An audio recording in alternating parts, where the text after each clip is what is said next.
नमस्कार, मैं हूं आपके साथ गौरव राजेंद्र। बुलेटिन की शुरुआत करते हैं। हिमाचल प्रदेश के राज्यपाल शिव प्रताप शुक्ल ने नालागढ़ का दौरा किया और राज्यपाल ने नालागढ़ में रेड क्रॉस मेले व हॉस्पिटल बिल्डिंग का उद्घाटन किया। और इस अवसर पर पत्रकारों से बात करते हुए राज्यपाल शिव प्रताप शुक्ल ने बताया कि नालागढ़ हॉस्पिटल की बिल्डिंग बहुत अच्छी है, लोगों का इलाज नए उपकरणों से किया जा रहा है। वहीं उन्होंने कहा कि रेड क्रॉस के लिए लोगों के साथ साथ संस्थाओं को भी बढ़ चढ़कर आगे आना चाहिए। उन्होंने कहा कि विधायकों को भी अपनी निधि में से मदद करनी चाहिए। पत्रकारों ने राज्यपाल को बताया कि नालागढ़ हॉस्पिटल में डॉक्टरों की कमी है, जिस कारण यहां कोई भी मरीज आए उनको तत्काल पीजीआई चंडीगढ़ रेफर कर दिया जाता है और यहां डॉक्टरों की कमी है। और इस पर आश्वासन देते हुए राज्यपाल ने कहा कि हम इस बारे में सीएम से बात करेंगे और स्टाफ की कमी को पूरा किया जाएगा। वहीं खनन माफिया और नशा तस्कर पर कहा कि प्रदेश के मुख्यमंत्री और विधायकों समेत अधिकारियों से भी इस पर चर्चा कर अंकुश और हल निकालने की बात की है। इस अवसर पर एसडीएम नालागढ़, डीसी सोलन और नालागढ़ विधायक हरदीप बाबा मौजूद रहे। नालागढ़ में रेड क्रॉस का मेला है और आज यहाँ पर आकर के ये बिल्डिंग का इनॉग्रेशन भी हुआ है। साथ ही साथ वो मशीनें भी हम देखे हैं जो ब्लड में अनेक पार्ट में सेपरेशन कर रहे हैं, प्लाज्मा अलग कर रही हैं, प्लेटलेट अलग कर रही हैं। तो उसको देख कर के ये लगा कि यहाँ पर ये बताया गया कि आईजीएमसी के बाद यह दूसरा स्थान है जहाँ पर इस प्रकार की मशीनें उपलब्ध हुई। मैं तो पहले तो मैं उनको भी धन्यवाद देना चाहूँगा जिन्होंने इस बिल्डिंग को बनाया है। और साथ ही साथ रेड क्रॉस अपने आप में बहुत काम कर रहा है। मुझे लगता है समाज के लोगों को आगे बढ़ कर के रेड क्रॉस के लिए कुछ करना भी चाहिए। एक स्वयंसेवी संस्था है और उस स्वयंसेवी संस्था को बढ़ाने के लिए काम करना चाहिए। अभी मैंने भी रिक्वेस्ट भी किया है कि विधायकगण भी इसमें मदद करें अपनी निधि से और सबसे, ताकि रेड क्रॉस जो पूरी तौर पर जनहित के लिए कार्य कर रहा है वो अपना कार्य करता रहे। उधर उप मुख्यमंत्री मुकेश अग्निहोत्री ने आज ऊना जिले के रामपुर में हिमाचल प्रदेश राज्य अनुसूचित जाति आयोग के नवस्थापित कार्यालय का उद्घाटन किया। और इस अवसर पर राज्य अनुसूचित जाति आयोग के अध्यक्ष कुलदीप कुमार धीमान, आयोग के सदस्य अधिवक्ता विजय डोगरा और दिग्विजय मल्होत्रा भी उनके साथ रहे। उप मुख्यमंत्री ने इस अवसर पर आयोजित जनसभा को संबोधित करते हुए कहा कि ऊना जिले में राज्य स्तर का यह कार्यालय खोलना एक ऐतिहासिक कदम है और अब इस आयोग का संचालन यहीं से किया जाएगा, जिससे दलित समाज वंचितों की शिकायतों का त्वरित समाधान सुनिश्चित होगा और इसके दूरगामी और सकारात्मक परिणाम सामने आएंगे। उन्होंने कहा कि भविष्य में जिले में और भी राज्य स्तरीय कार्यालय लाए जाएंगे। उन्होंने कहा कि ऊना जिला विकास की गति में प्रदेश का अग्रणी जिला बन चुका है। हम दलगत राजनीति से ऊपर उठकर जिले में विकास के नए आयाम सुनिश्चित बनाने को कृत संकल्पित हैं।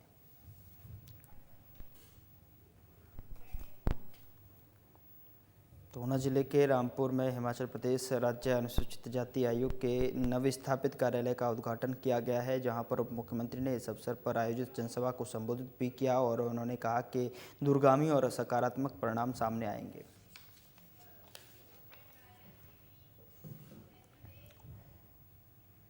उधर लोक निर्माण मंत्री विक्रमादित्य सिंह ने आज नई दिल्ली में केंद्रीय सड़क परिवहन एवं राजमार्ग मंत्री नितिन गडकरी से भेंट की और उन्होंने केंद्रीय मंत्री का 350 करोड़ रुपए की राशि को केंद्रीय सड़क अवसंरचना निधि के तहत स्वीकृति करने के लिए आभार व्यक्त किया है। यह राशि राज्य में सड़क संपर्क को सुधारने और आर्थिक विकास को बढ़ावा देने में महत्वपूर्ण भूमिका निभाएगी।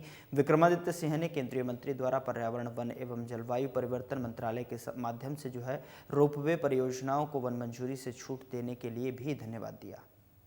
साथ ही आपको बता दें कि लोक निर्माण मंत्री ने डकरी से घटासनी, शिलाह, बधानी, भुवजोत, कुल्लू के बीच में वैकल्पिक सड़क निर्माण और भुवजोत में एक सुरंग के निर्माण का अनुरोध किया और उन्होंने कहा कि इस परियोजना से NH 144 पर दूरी 40 किलोमीटर तक कम होगी और यह परियोजना पर्यटन की दृष्टि से अत्यंत महत्वपूर्ण है और इसका सामरिक महत्व भी है। इससे कुल्लू जिले का भ्रमण करने वाले पर्यटकों को बड़ी सुविधा मिल पाएगी और उन्होंने कहा कि केंद्रीय मंत्री नितिन गडकरी ने राज्य को हर संभव सहायता प्रदान करने का आश्वासन दिया है।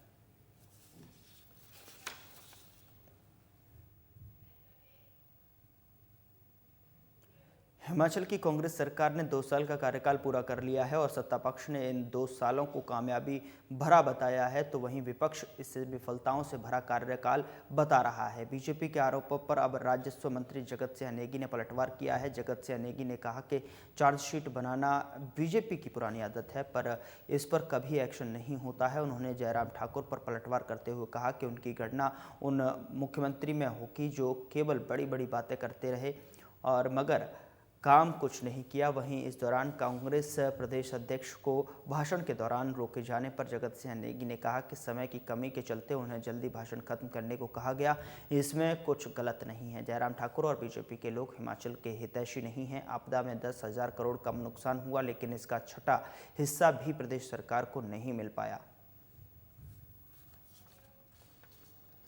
इससे पहले जब भी ये सत्ता से बाहर रहे, हमेशा जो है इस किस्म के चार्जशीट के नाम से ये आरोप लगाते रहे हैं।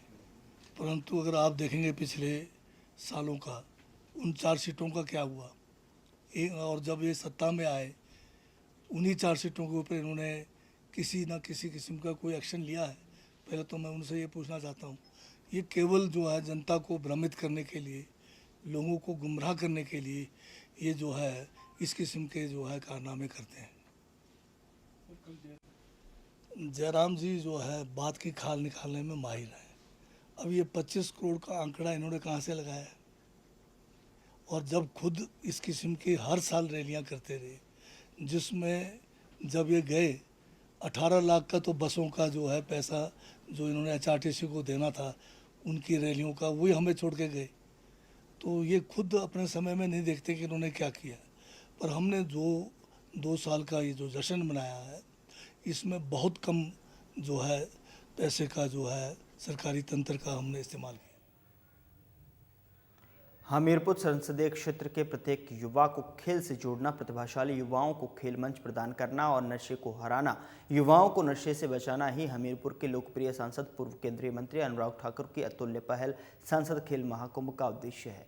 यह बात सांसद खेल महाकुंभ 3 संस्करण के विषय पर पत्रकार वार्ता को संबोधित करते हुए पहले 2 संस्करणों में संसदीय सह संयोजक की भूमिका निभा चुके हैं बीजेपी प्रदेश सचिव नरेंद्र अत्री का ही पत्रकारों को संबोधित करते हुए नरेंद्र अत्री ने कहा कि सबके लिए गर्व और सौभाग्य की बात है कि हमारे सांसद अनुराग ठाकुर की इस अतुल्य संसद खेल महाकुंभ को देश के सामान्य प्रधानमंत्री नरेंद्र मोदी और भाजपा राष्ट्रीय अध्यक्ष जगत प्रकाश नड्डा ने सराहा है और देश के अन्य सांसदों को हर संसदीय क्षेत्र में आयोजित करने को कहा है।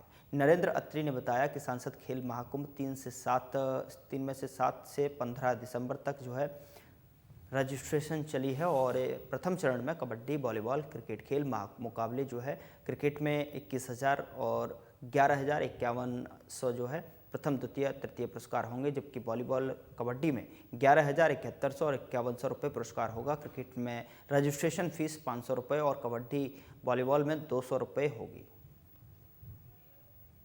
सांसद श्री अनुराग ठाकुर जी की अतुल्य पहल सांसद खेल महाकुंभ, उसी के तृतीय संस्करण की शुरुआत के उद्देश्य से आज ये पत्रकार वार्ता रखी गई थी। श्री अनुराग ठाकुर जी ने जो लक्ष्य रखा है, देवभूमि, वीरभूमि हिमाचल, हमीरपुर को खेल भूमि के तौर पे भी जाना जाए, ऐसा सुनिश्चित करने के लिए सांसद खेल महाकुंभ उन्होंने सन 2018 में शुरू करवाया था और उद्देश्य यही था कि हमीरपुर संसदीय क्षेत्र के प्रत्येक युवा को अपनी प्रतिभा दिखाने का अवसर अपने ही क्षेत्र में मिले।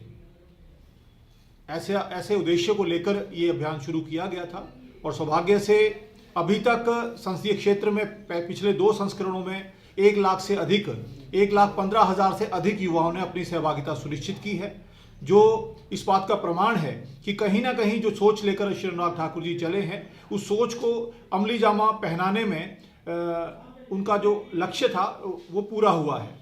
और हम सब के लिए गर्व की बात ये भी है कि इस अभियान को देश के सम्मानीय प्रधानमंत्री श्रद्धेय नरेंद्र मोदी जी ने इसकी मुक्त कंठ से सराहना की है। वहीं दूसरी तरफ हमारी पार्टी के सम्मानीय राष्ट्रीय अध्यक्ष श्रीमान जगत प्रकाश नड्डा जी ने पूरे देश के सांसदों से अपील करके सांसद खेल महाकुंभ प्रत्येक संसदीय क्षेत्र में हो, ऐसा सुनिश्चित करने का भी प्रयास किया है। बांग्लादेश में हिंदुओं एवं अल्पसंख्यकों के उत्पीड़न और नरसंहार के विरोध में विशाल जनसभा का आयोजन सीटीओ पर किया गया और आपको बता दें कि इस धरने में सभी सामाजिक संगठनों ने बढ़ चढ़कर भाग लिया। डिफेंडर्स ऑफ ह्यूमन राइट्स के प्रदेश संयोजक अजय श्रीवास्तव ने बताया कि बांग्लादेश में हिंदुओं के खिलाफ 5 अगस्त के बाद से लगातार अत्याचार हो रहा है। वहां पर कई हिंदुओं की हत्याएं कर दी गई हैं। हमारी माताओं बहनों के साथ में वहां पर रेप हुआ, कई हिंदू मंदिर नष्ट कर दिए गए, हिंदू नेता पुजारी को गिरफ्तार कर लिया गया है। उन्होंने कहा कि हमारी मांग है कि बांग्लादेश सरकार होश में आए और हिंदुओं के साथ में अत्याचार बंद हो। और नोबेल पुरस्कार समिति जिसमें 2016 में मोहम्मद यूनुस को शांति का नोबेल पुरस्कार दिया है, वो इस लायक नहीं है जो हिंसा, हत्या, बलात्कार और इस्लाम को फैलाने का, जिहादी इस्लाम को फैलाने का दोषी है। यूनुस के ऊपर अंतर्राष्ट्रीय न्यायालय में केस चलना चाहिए और 2006 में इसको नोबेल पीस प्राइज़ दिया गया है। नोबेल पुरस्कार समिति और विश्व मानवता पर एक कलंक है। इसको तुरंत इसके ऊपर पुनर्विचार करें और इसको वापस लें। हम यहाँ से विभिन्न संगठनों के माध्यम से ज्ञापन भेज रहे हैं।